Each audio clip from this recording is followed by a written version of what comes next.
Você sabe que, em termos físicos, você pode se encontrar com seu filho mais velho do que você. Ah, sim. Se eu viajar à velocidade da luz. Claro. Porque o tempo é relativo, o tempo é até ilusório.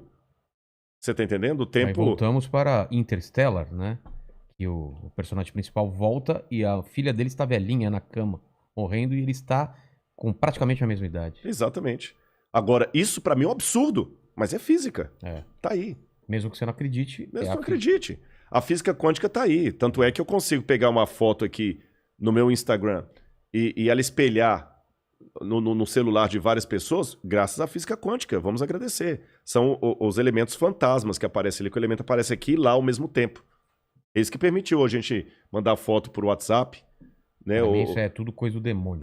É o demônio agindo dentro do nosso celular. Em relação ao demônio, qual que é a sua visão? Satanás, diabo, demônio, Lúcifer, é tudo a mesma coisa? A figura do Lúcifer é aquele mesmo, é o anjo caído que queria ser Deus? Bom, a tradição judaico-cristã de longa data trabalha a ideia de Lúcifer, embora esse nome não apareça na Bíblia. Não tem Lúcifer? Não tem. Lúcifer ou Lutíferos. Estrela da manhã? Estrela da manhã. Lutíferos, é estrela da manhã é o que aparece na Bíblia, né? Só que o livro de Isaías, de novo, aí, Lúcifer veio graças a Jerônimo.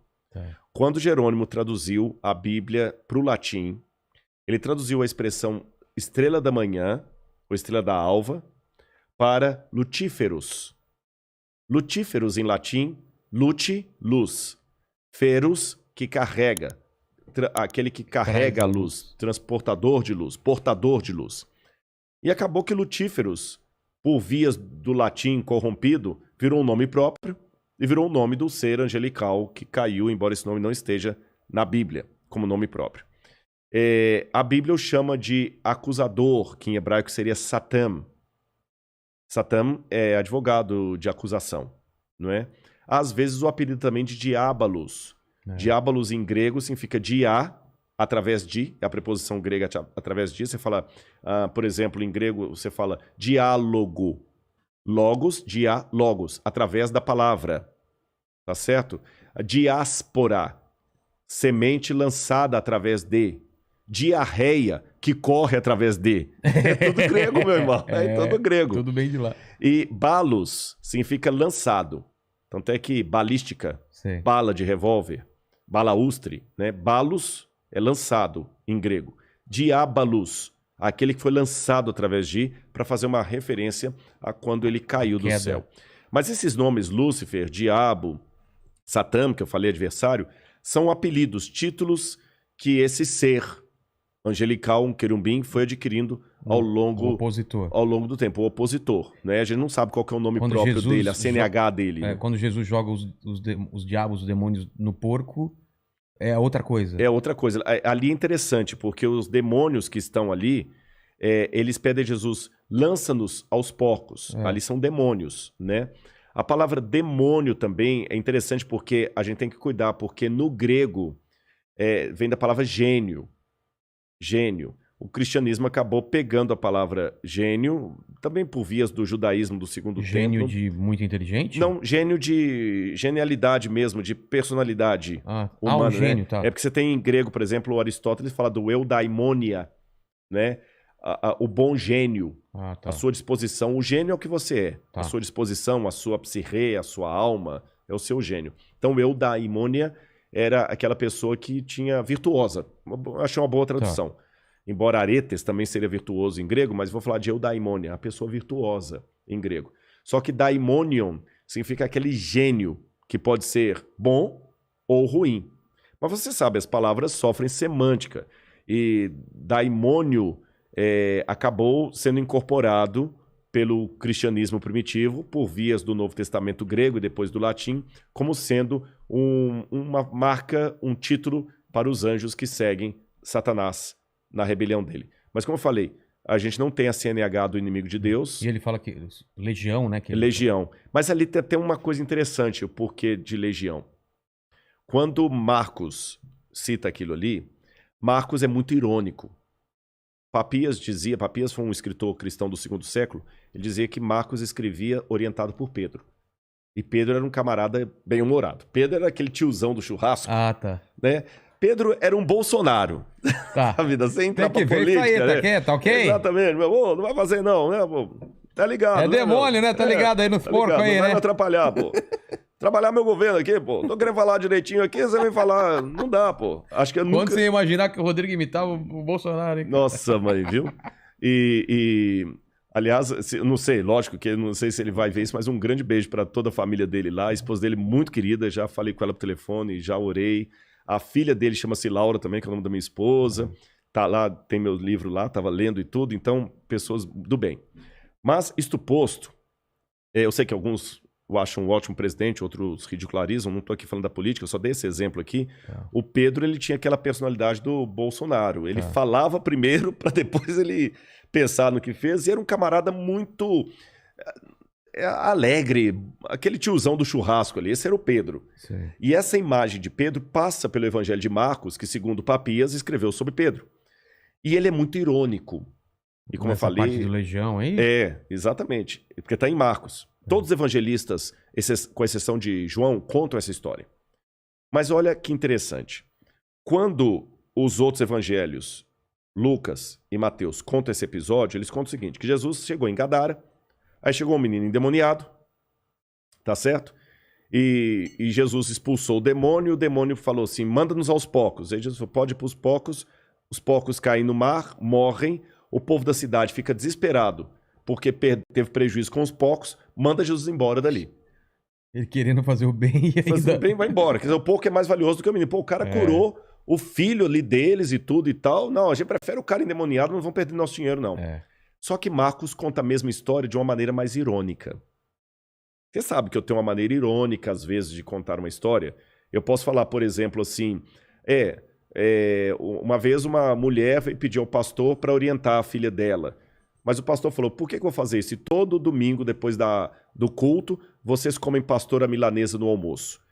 Ele está apenas falando de maneira irônica o fato de que acabou o sermão, que a família fica detonando com o pastor no almoço e no jantar, e o filho vai crescendo sem respeito pelo pastor. Entendi. Só que ele falou isso de uma maneira irônica. Exatamente. Vocês comem pastora milanesa no almoço e quer que eu vá lá resolver. Ele vai me ver como alguém a ser detonado no almoço. Foi isso que Marcos fez junto com Pedro. Na versão deles, Jesus fala o seguinte. Ele fala assim, ó Jesus, por que viestes nos expulsar do país? Os outros falam, por que você veio nos atormentar antes do tempo? Aqui eles falam, por que você veio? Não nos mandes para fora do país. Pastava ali, pelas montanhas, uma manada de porcos. Porco não pasta. Quem pasta é a ovelha, vaca. Porco não pasta. E porco não é criado em montanha. Porco é criado em vale. Quem ficava em montanhas eram soldados romanos.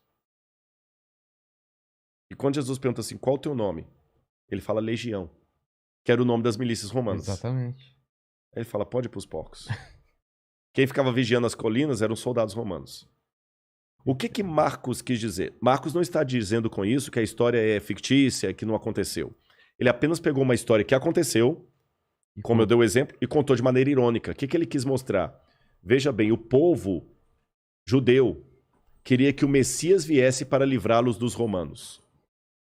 Os romanos são os demônios de Israel. Jesus, o Messias, tem poder para livrar vocês dos romanos. E por que ele não fez isso? Porque vocês, à semelhança dos gadarenos, estão mais preocupados com os porcos que vocês vão perder do que com a liberdade que o Messias vai trazer. Exatamente. Você entendeu? Por isso que tem aquela ironia ali.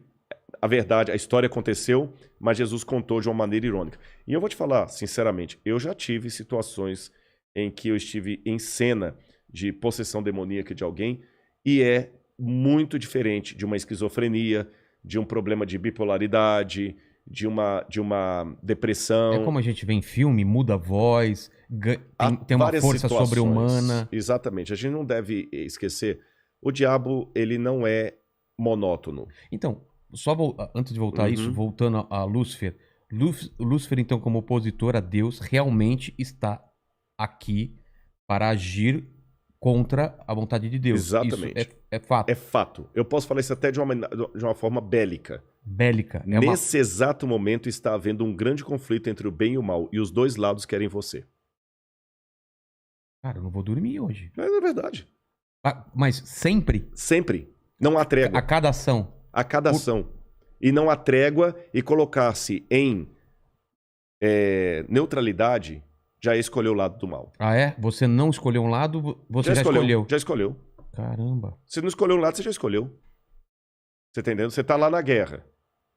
A família que tá ali é judia. Hitler tá vindo para matar todo mundo. Só de você falar, não tem nada a ver com isso... Eu não conheço ninguém aqui. Você já assumiu a posição do algoz. A vizinha tá lá apanhando do marido. Entendi.